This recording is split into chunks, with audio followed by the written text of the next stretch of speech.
João Belchior Marques Goulart nasceu em 1º de março de 1918, em São Borja, região das Missões. 7º filho do casal Vicente e Vicentina Goulart, ricos proprietários de terra, desde cedo teve uma convivência espontânea com os peões da fazenda. Em um casarão na rua central da cidade, onde hoje fica o memorial que leva o seu nome, Jango passou a infância. O local guarda a memória da vida pessoal e política do ex-presidente. João Goulart passou a juventude em Porto Alegre, onde se formou em Direito. Iniciado na política por Getúlio Vargas, passou por diferentes cargos públicos em uma rápida escalada. Ele teve uma carreira política em todos os níveis, né? No município, como presidente do PTB, depois como deputado estadual, deputado federal. Em 1954, aos 36 anos, assumiu, a convite de Getúlio, o Ministério do Trabalho. Por 2 vezes, em 1955 e 1960, foi eleito vice-presidente do Brasil. Inclusive, em campanhas eleitorais que eram feitas de forma separada, e ele, como vice, ele teve mais votos que o candidato a presidente da República. Então, ele tinha uma aceitação e o povo gostava muito dele. Essa identificação, né, com a democracia, com o popular, com as pessoas da comunidade. Ele tinha uma grande mágoa de ser o presidente rico de um país pobre. E as pessoas que conheceram ele falam isso de forma unânime, que ele tratava a todos de forma totalmente igual. Em 1961, com a renúncia de Jânio Quadros, os ministros militares iniciaram um movimento para impedir a posse do então vice, João Goulart. A campanha da legalidade, capitaneada pelo governador gaúcho da época, Leonel Brizola, foi decisiva para garantir a presidência de Jango, que assumiu o poder por força de um acordo político sob um regime parlamentarista. Em seu discurso de posse, disse que seu governo pretendia marcar uma nova independência do Brasil. Prefiro pacificar a acirrar ódios, prefiro harmonizar a estimular ressentimento. Promoveremos a paz interna, paz com dignidade, paz que resulte da segurança das nossas instituições, da garantia dos direitos democráticos, do respeito permanente à vontade do povo e à inviolabilidade da soberania nacional. Depois de um curto período de parlamentarismo, em 1962, o povo devolveu o poder presidencial a Jango por meio de um plebiscito. No Palácio do Planalto, defendeu as reformas de base. Reforma agrária, reforma tributária, reforma política, queria acabar com o vestibular, queria fazer reforma imobiliária, tabelar os preços de imóveis. Pelo voto do analfabeto, pela elegibilidade de todos os brasileiros, pela pureza da vida democrática, pela emancipação econômica, pela justiça social e ao lado do povo, pelo progresso do Brasil. Um visionário, um reformista, um sujeito que queria melhorar o Brasil não estava preparado para as melhoras sensacionais que ele queria aprovar. A relação com a direita e os militares da época era tensa, além de se aproximar de governos comunistas. Em março de 1964, um golpe militar derrubou João Goulart do poder. Estávamos todos imaginando o tempo que duraria. A previsão era de durar uns 6 meses de luta, no mínimo. Eu era considerado um homem optimista. Achava que em um mês se acabava. O único que acertou foi o Golbery, que disse: cai como castelo de cartas. Depois do golpe, Jango voltou para São Borja, onde aguardou os desfechos políticos. No dia 2 de abril, o Congresso Nacional declarou a vacância do cargo de presidente, mesmo com João Goulart estando em solo brasileiro. Sob a nossa responsabilidade, a população do Brasil, o povo, a ordem. Assim sendo, declaro vaga a presidência da República.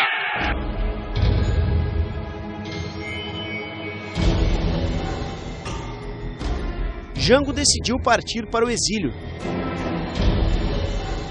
chegando a Montevidéu no dia 4 de abril de 64. Se houvesse a resistência, não somente teríamos uma guerra civil em 64, como o nosso país estaria dividido em dois, se, caso a Operação Brother Sun, comandada pela 4ª Frota Americana, tivesse desembarcado na costa brasileira. Morador de São Borja, que por décadas trabalhou para Jango, Lutero Fagundes acabou tornando-se também um amigo pessoal. Ele lembra do medo que o ex-presidente de ser envenenado.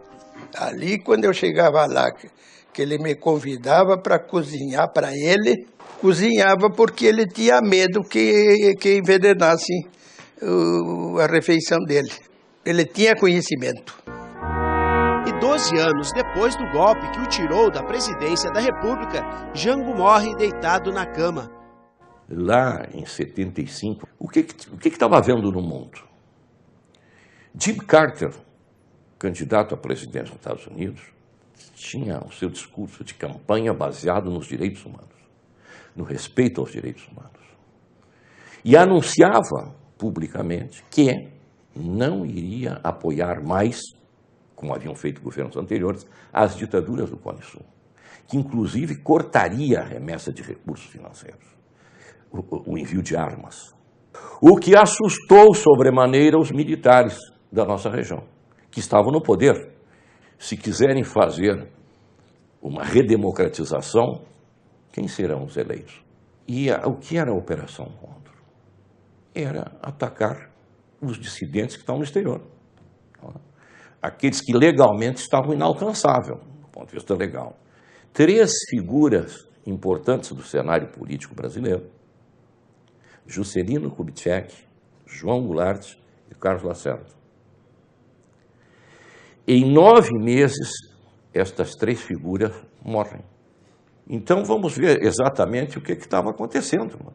Jango continuava sendo um inimigo dos militares golpistas. O Perón veio para a Argentina, né, após 17 anos de exílio na Espanha. Assumiu o governo da Argentina. Morreu. Assumiu Isabelita. Em 76... Em princípio de 76, os militares argentinos derrubaram a Isabelita. Nesse interregno aí, ele estava hospedado no Hotel Alvear ou Liberty, no centro de Buenos Aires. Tá. E lá chegou o SNI deles lá, comunicando para o Jango que a presença dele na Argentina vinha causando problemas. E que ele tivesse cuidado porque ele estava sujeito a qualquer mal-estar ou coisa parecida. E que ele procurasse dar um jeito de sair da Argentina. Em novembro daquele ano, 76, nós estávamos no Uruguai e eu perguntei para ele: mas doutor, e agora o que o senhor vai fazer se o senhor não pode ir na Argentina? Mas ele disse: mas tu pensa que eu sei o que eu vou fazer? Quando eu vejo às 2 da manhã, toca o telefone da minha casa, dizendo que o doutor Jango tinha morrido em Mercedes. Eu disse: como se ele não podia ir lá? A morte de João Goulart é uma morte altamente suspeita. Altamente suspeita. E nós precisamos investigar. E quando eu digo, é investigar exaustivamente. No dia 21 de novembro, o Congresso Nacional aprovou, sob chuva de papel picado e com vivas a democracia, a anulação da sessão de 64, que declarou vaga a presidência da República, então ocupada por Jango. Os senadores Pedro Simon e Randolfo Rodrigues, autores do projeto, argumentaram que a declaração de vacância da presidência foi inconstitucional, porque a perda do cargo só se daria em caso de viagem internacional, sem autorização do Congresso. E o presidente, João Goulart, se encontrava em local conhecido e dentro do país. Depois da perícia em Brasília ter recolhido amostras para exames toxicológicos, o corpo de Jango retornou a São Borja no dia 6 de dezembro. No aeroporto, um grande público aguardava a chegada dos restos mortais do ex-presidente. O avião da Força Aérea Brasileira aterrissou vindo da capital federal.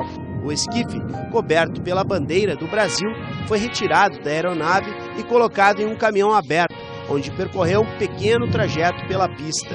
Ali, João Goulart receberia as primeiras homenagens de seu regresso à terra natal, com tiros de fuzil do Exército.